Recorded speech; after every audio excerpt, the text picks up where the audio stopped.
Okay. Okay, right. Yeah. Hi everyone, Michael Alfaro. We're live here on the border of Cambodia and Thailand, and since the peace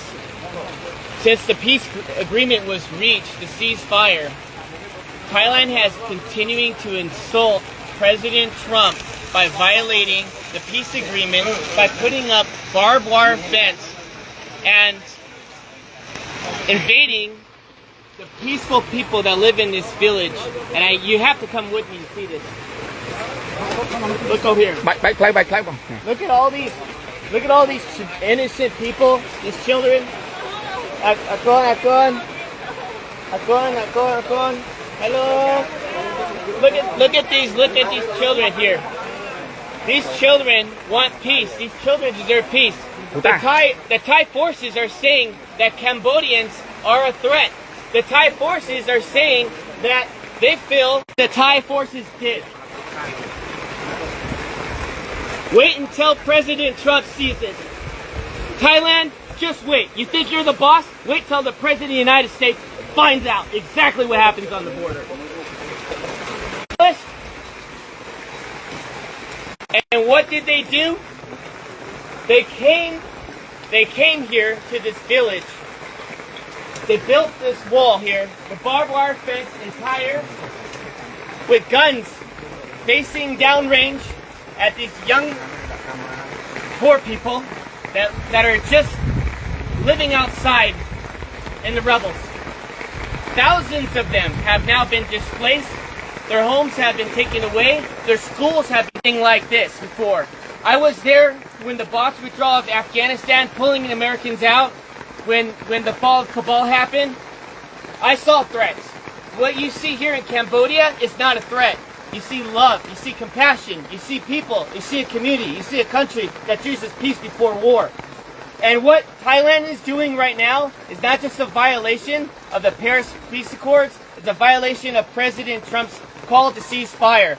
Since President Trump called ceasefire, the day after, Thailand invites Cambodian soldiers to come meet them at the border to shake hands and take a picture of them. What does the Thai forces do? They went and they kidnapped 20 Cambodian soldiers. And still today, on day 17, they have yet to release the 18. They only released 2 because one of them was completely disabled and the other one is. They are being very, very silent. And the media has been very unfair here. The media has been unfair to the Cambodian people, just like President Trump. The media has lied about President Trump, and the media has lied about what's happening here on the border. So I want you to see for yourself. I want you to see right here. Do you think this barbed wire fence is safe for children at night to go play, to sleep, to go to school? Do you think it's safe for the children to be constantly worried that if artillery rounds have to drop on their heads? When that happened, when the war broke out, there was no soldiers here. Not one soldier, because there was no threat here. Just honest farmers, just trying to make a living. And now what happens? You get the Thai saying, oh, the Cambodians are bringing soldiers on the border. The Cambodians are causing a threat now because they want to protect their sovereignty. Well, you know what I think? I gotta say it as it is. It's a bunch of bullshit. And you know what? Thai forces needs to have some dignity. A home here costs $3,000. $3,000. The average home here in this province, in this village. And they want to go ahead and take their home away. These farmers are honest, and they deserve dignity, and they deserve respect. And I'm calling on all my friends in the White House correspondents. I'm calling all the senators and the congressmen that you work for. That I understand. We're all focused on Russia. We're all focused on trying to get a peaceful resolve there in Ukraine. We're all focused on Israel. But I'm telling you, as Michael Alfaro, you need to pay attention here what's happening on the border between Thailand and Cambodia, because I don't know how long Cambodians can hold on to peace and be resilient while Thailand continues out. I wouldn't want to be in that room. Because President Trump demands respect. He does not want to build your nation. He wants everybody to keep their nation. He wants everyone to be free and peace and harmony and respect. And what Thai people are doing is not okay. And this general, he's drunk on power, and all he wants to do is pretend that he's the king of Thailand. And that is not okay, to kill innocent lives for his own political gain. And I'm going to call it as it is. They need to tear down this wall so the children had more leaders like that. This world will be a safer place. But unfortunately, it's not, because we have Thai aggressors that doesn't believe in peace. They choose war. And I'm here to tell all my friends that invest in Thailand, you need to knock it off no more. We need to call for a protest immediately. And we as a U.S. body needs to call for action. Thailand needs to be severely punished. I think the trade war should take a significant role as they continue to violate the Paris Peace Accords. They continue to violate President Trump's call to cease fire, and enough is enough. These children, hopefully, these children can find a way where they can sleep well tonight in this rain, where they can sleep well. Their homes are no longer homes. They have. We have to do something. The world has to get serious, and the world has to stop being politically correct. And we must act now before this turns into a genocide. Because since 1979, Cambodians have endured not one genocide, but 2 genocides, killing 3 million people, and even killing 8,000 people in Ghost Mountain by the Thai forces.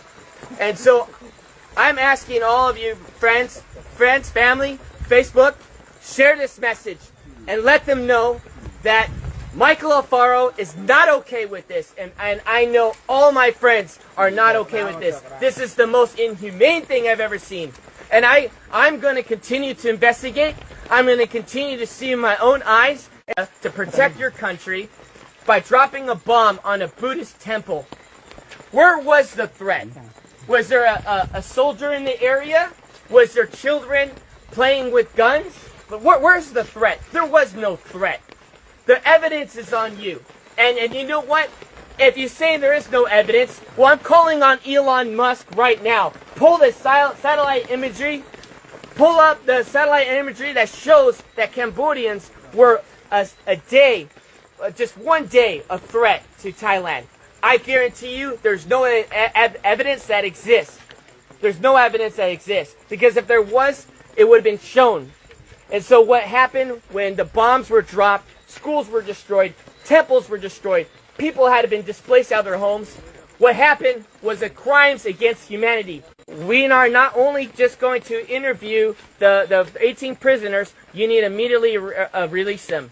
The ICC, this is the reason why President Trump pulled out of the International Criminals Court. Because you have no backbone for any decency in the world. Because if you did, you would press charges not on Netanyahu, you would press charges on Thailand for doing this to children, putting walls up on their soil. Came from. But it got my attention. I called some friends, and everyone was afraid to go to Thailand and Cambodian border. Everyone was afraid. So I said, no, I'm going to go myself and I'm going to figure it out. I also want to say this one more thing. Thailand wants to go and make the accusation that there are mines and ordnance that these Cambodian soldiers are planting. That is a lie. Everybody knows since 1970, United States has dropped these ordnance here, and it's always been here. Everybody knows you come in the country 9 years old, he tells them to go and search these fields, and the Thai soldiers end up stepping on a mine, and they hurt themselves, and they end up killing their own men. And now they want to turn around and blame it on the Cambodians. Well, where's the evidence? Look at the animals. All of you feed us. There's cats in here. There's neighborhood cats. You were seeing it through the tires.